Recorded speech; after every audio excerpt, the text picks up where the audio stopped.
and now it's 1 in 36. There's something wrong, 1 in 36. Think of that. So we're going to find out what it is, and there's nobody better than Bobby and all of the people that are working with you. You have the best to figure out what is going on. Okay, Bobby, good luck. It's a very important job. Thank you. Good job.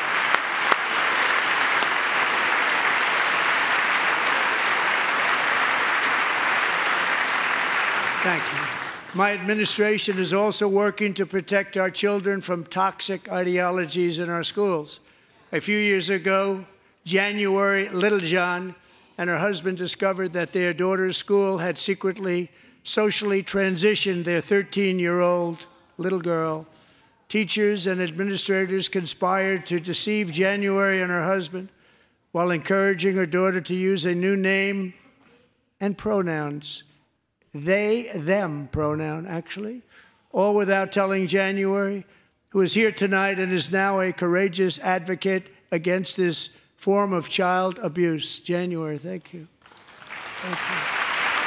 Thank you very much.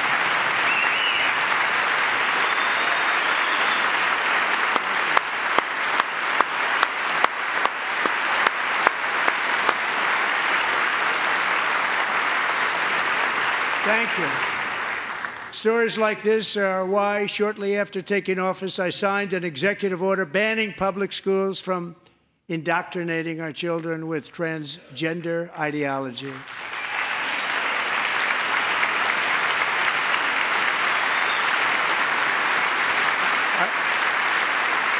I also signed an order to cut off all taxpayer funding to any institution that engages in the sexual mutilation of our youth.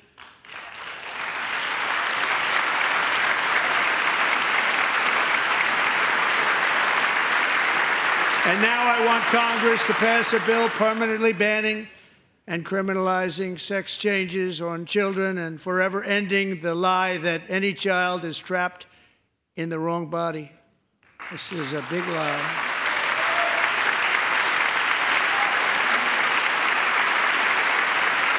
And our message to every child in America is that you are perfect exactly the way God made you.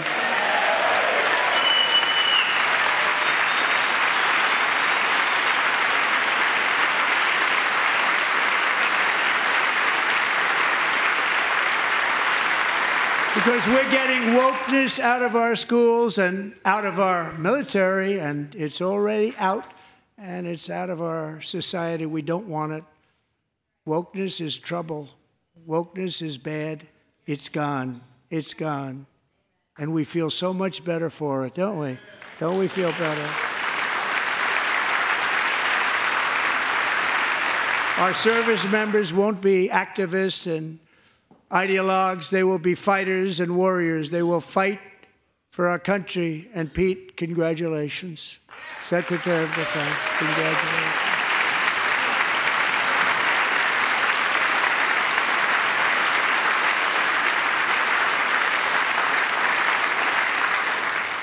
And he's not big into the woke movement, I can tell you. I know him well. I am pleased to report that in January, the U.S. Army had its single best recruiting month in 15 years, and that all armed services are having among the best recruiting results ever in the history of our services. What a difference.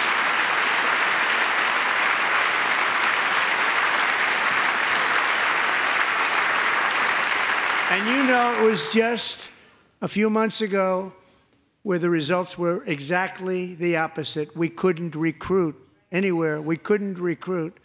Now we're having the best results just about that we've ever had. What a tremendous turnaround. It's really a beautiful thing to see. People love our country again. It's very simple. They love our country, and they love being in our military again. So it's a great thing, and thank you very much. Great job. Thank you.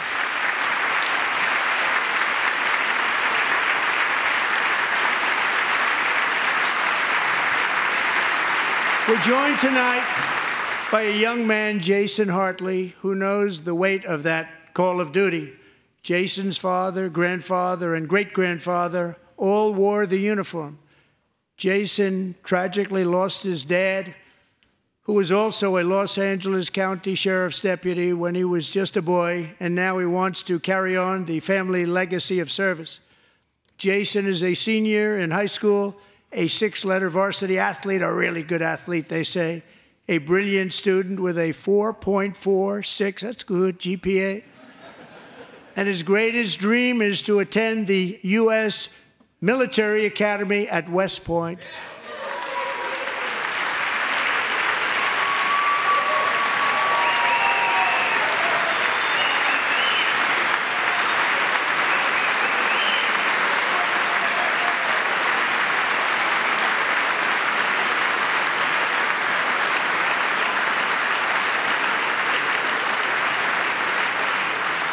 And Jason, that's a very big deal getting in. That's a hard one to get into. But I'm pleased to inform you that your application has been accepted. You will soon be joining the Corps of Cadets.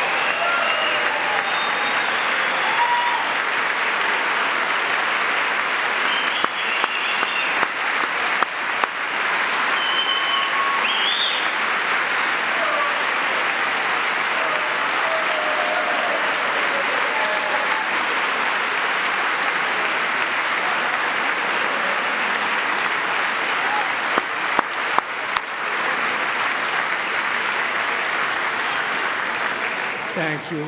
Jason, you're going to be on the long gray line, Jason.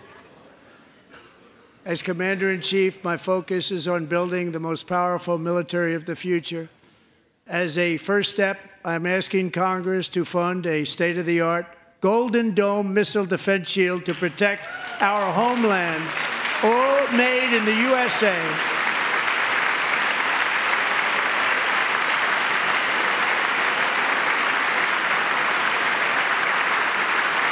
And Ronald Reagan wanted to do it long ago, but the technology just wasn't there, not even close. But now we have the technology. It's incredible, actually. And other places, they have it. Israel has it. Other places have it. And the United States should have it too, right, Tim, right? They should have it too. So I want to thank you. But it's a very, very important. This is a very dangerous world. We should have it. We want to be protected, and we're going to protect our citizens like never before. To boost our defense industrial base, we are also going to resurrect the American shipbuilding industry, including commercial shipbuilding and military shipbuilding.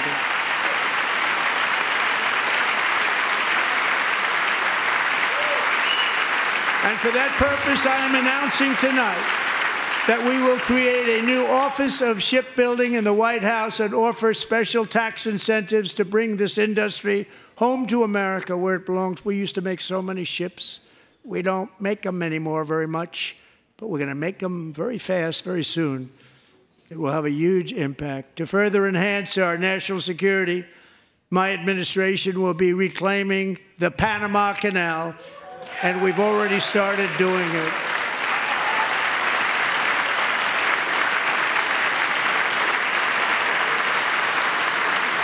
Just today, a large American company announced they are buying both ports around the Panama Canal and lots of other things having to do with the Panama Canal and a couple of other canals.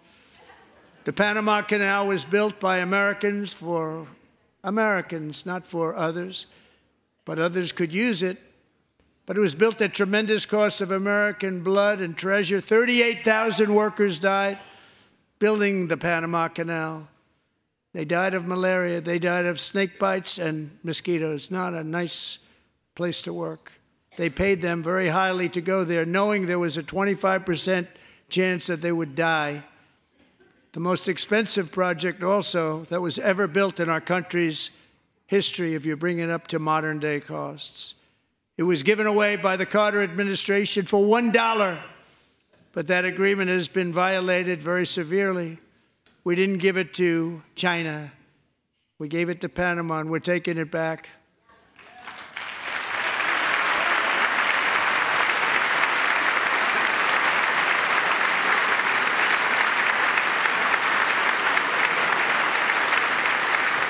And we have Marco Rubio in charge. Good luck, Marco. Now, we know who to blame if anything goes wrong. Marco's been amazing, and he's going to do a great job. Think of it. He got 100 votes. You know, he was approved with actually 99, but the 100th was this gentleman, and I feel very certain. So let's assume he got 100 votes. And I'm either very, very happy about that or I'm very concerned about it. But he's already proven. I mean, he's a great gentleman. He's respected by everybody, and we appreciate you voting for Marco. He's going to do a fantastic job. Thank you. Thank you. He's doing a great job. Great job. And I also have a message tonight for the incredible people of Greenland. We strongly support your right to determine your own future. And if you choose, we welcome you into the United States of America. We need Greenland for national security and even international security, and we're working with everybody involved to try and get it. But we need it really for international world security, and I think we're going to get it. One way or the other, we're going to get it. We will keep you safe. We will make you rich, and together we will take Greenland to heights like you have never thought possible before. It's a very small population, but very, very large piece of land and very, very important for military security. America is once again standing strong against the forces of radical Islamic terrorism. 3.5 years ago, ISIS terrorists killed 13 American service members and countless others in the Abbey Gate bombing during the disastrous and incompetent withdrawal from Afghanistan. Not that they were withdrawing, it was the way they withdrew. Perhaps the most embarrassing moment in the history of our country. Tonight, I am pleased to announce that we have just apprehended the top terrorist responsible for that atrocity, and he is right now on his way here to face the swift sword of American justice.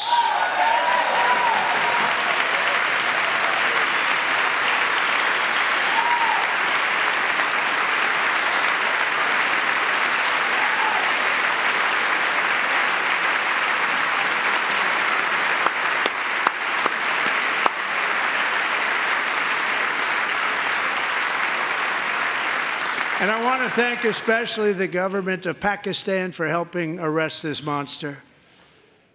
This was a very momentous day for those 13 families who I actually got to know very well, most of them, whose children were murdered, and the many people that were so badly, over 42 people, so badly injured on that fateful day in Afghanistan. What a horrible day. Such incompetence was shown that when Putin saw what happened, I guess he said, wow, maybe this is my chance. That's how bad it was. Should have never happened. Grossly incompetent people.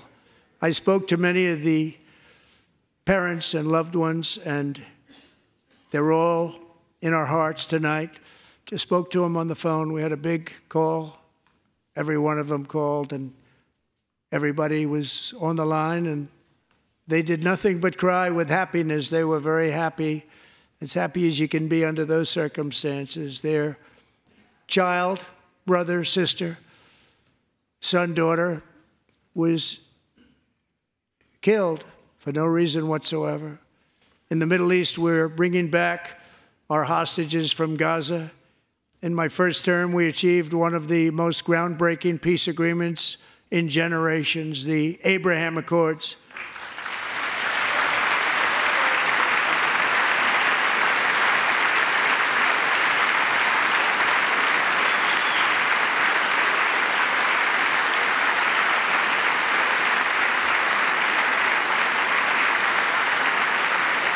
And now we're going to build on that foundation to create a more peaceful and prosperous future for the entire region. A lot of things are happening in the Middle East. People have been talking about that so much lately with everything going on with Ukraine and Russia. But a lot of things are happening in the Middle East. It's a rough neighborhood, actually. I'm also working tirelessly to end the savage conflict in Ukraine. Millions of Ukrainians and Russians have been needlessly killed or wounded in this horrific and brutal conflict. With no end in sight, the United States has sent hundreds of billions of dollars to support Ukraine's defense, with no security, with no anything.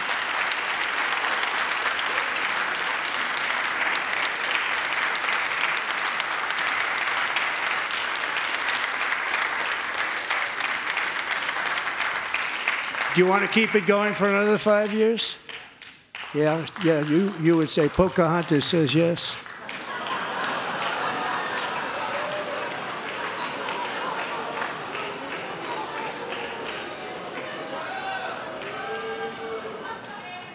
$2,000 people are being killed every single week. More than that. They're Russian young people. They're Ukrainian young people. They're not Americans, but I want it to stop. Meanwhile, Europe has sadly spent more money buying Russian oil and gas than they have spent on defending Ukraine, by far. Think of that. They've spent more buying Russian oil and gas than they have defending.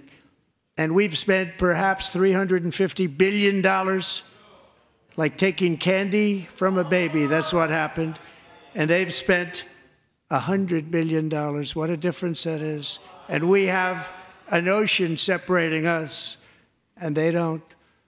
But we're getting along very well with them, and lots of good things are happening.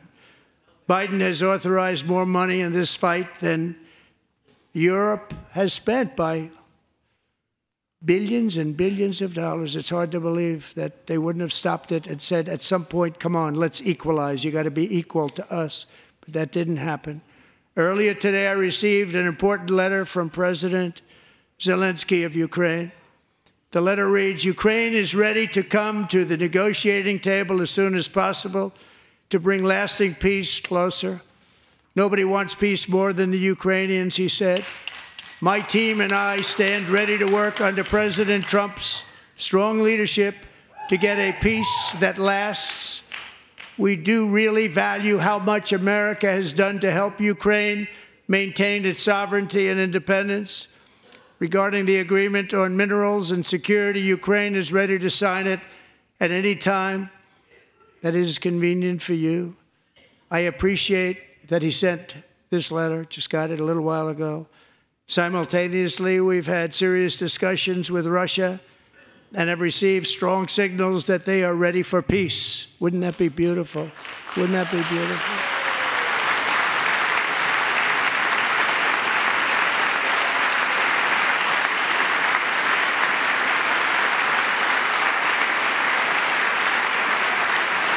Wouldn't that be beautiful?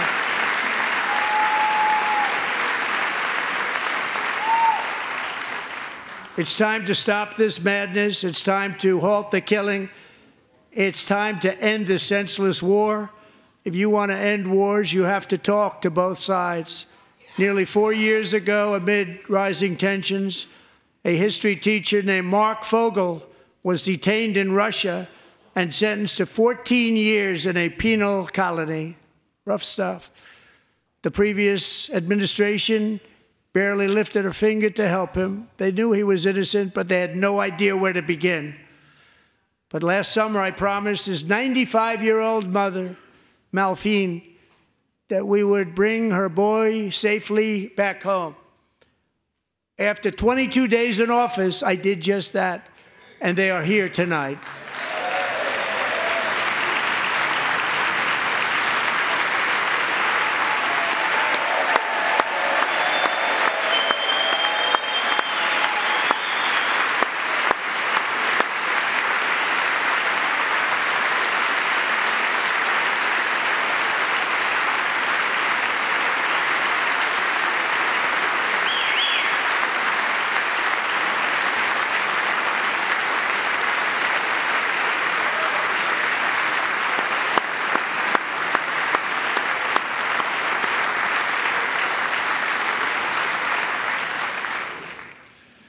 To Mark and his great mom, we are delighted to have you safe and sound and with us. As fate would have it, Mark Fogel was born in a small rural town in Butler, Pennsylvania. Have you heard of it? Where his mother has lived for the past 78 years. I just happened to go there last July 13th for a rally. That was not pleasant. And that is where I met his beautiful mom right before I walked onto that stage. And I told her I would not forget what she said about her son. And I never did I? Never forgot. Less than 10 minutes later, at that same rally, gunfire rang out, and a sick and deranged assassin unloaded 8 bullets from his sniper's perch into a crowd of many thousands of people. My life was saved by a fraction of an inch, but some were not so lucky. Corey Comparator was a firefighter, a veteran, a Christian, a husband, a devoted father, and above all, a protector. When the sound of gunshots pierced the air, it was a horrible sound. Corey knew instantly what it was and what to do. He threw himself on top of his wife and daughters and shielded them from the bullets with his own body. Corey was hit really hard. You know the story from there. He sacrificed his life to save theirs. 2 others, very fine people, were also seriously hit. But thankfully, with the help of 2 great country doctors, we thought they were gone and they were saved. So those doctors had great talent. We're joined by Corey's wife, Helen, who was his high school sweetheart, and their 2 beloved daughters, Allison and Kaylee. Thank you.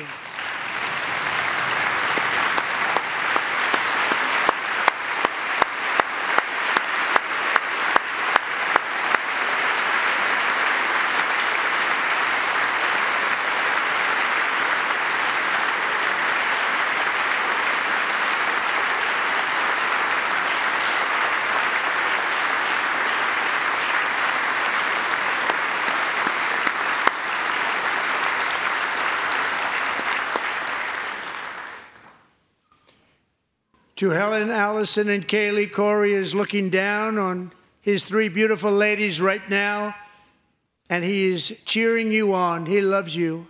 He is cheering you on. Corey was taken from us much too soon, but his destiny was to leave us all with a shining example of the selfless devotion of a true American patriot. It was love like Corey's that built our country, and it's love like Corey's that is going to make our country more majestic than ever before. I believe that my life was saved that day in Butler for a very good reason. I was saved by God to make America great again. I believe that. Thank you. Thank you.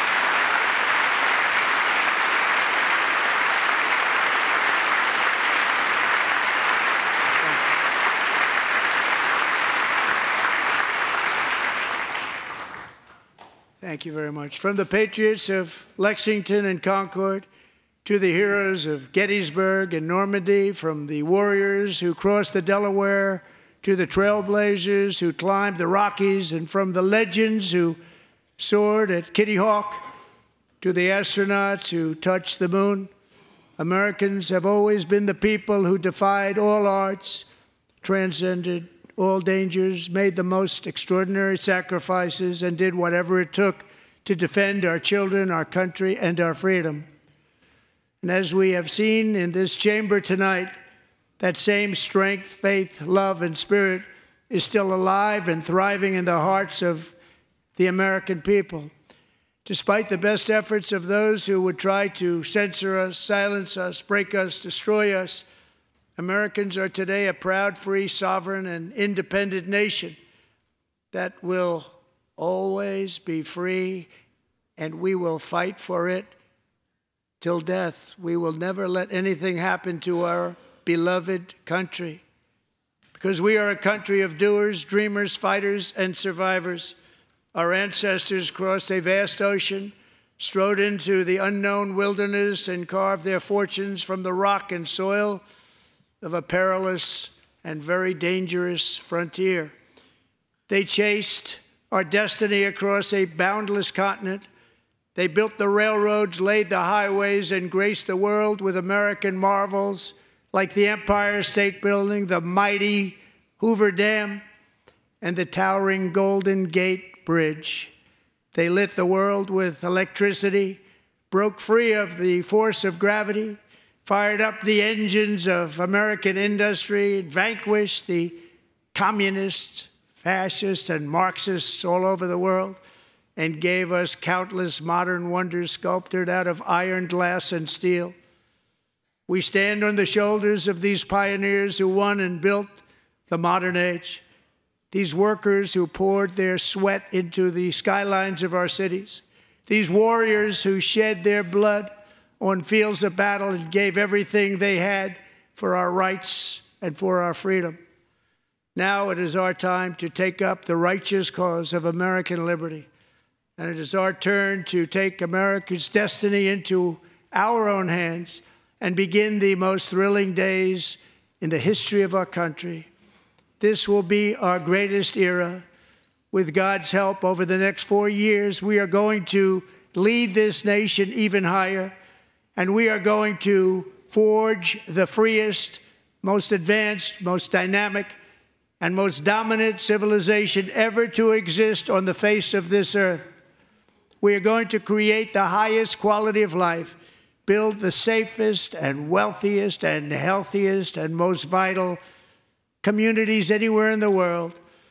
We are going to conquer the vast frontiers of science, and we are going to lead humanity into space and plant the American flag on the planet Mars and even far beyond.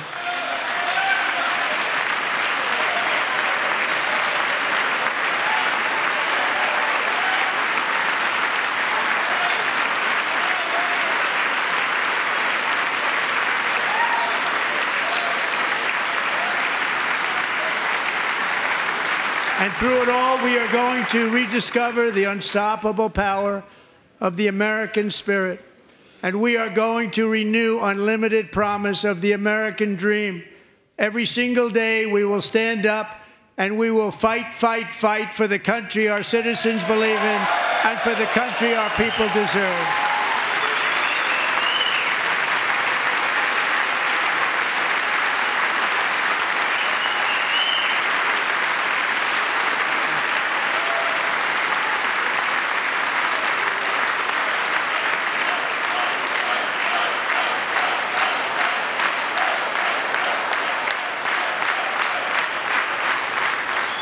My fellow Americans, get ready for an incredible future, because the golden age of America has only just begun. It will be like nothing that has ever been seen before. Thank you, God bless you, and God bless America.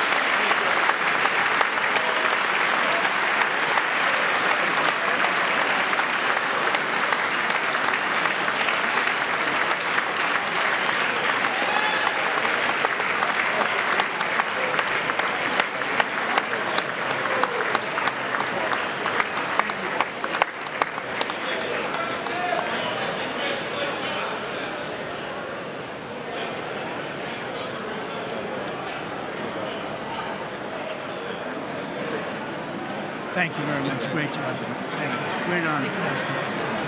Thank you very much. Thank you. Get this place going, all right? Thank you very much. Great honor. Thank you. Thank you, Mr. President. Thank you very much.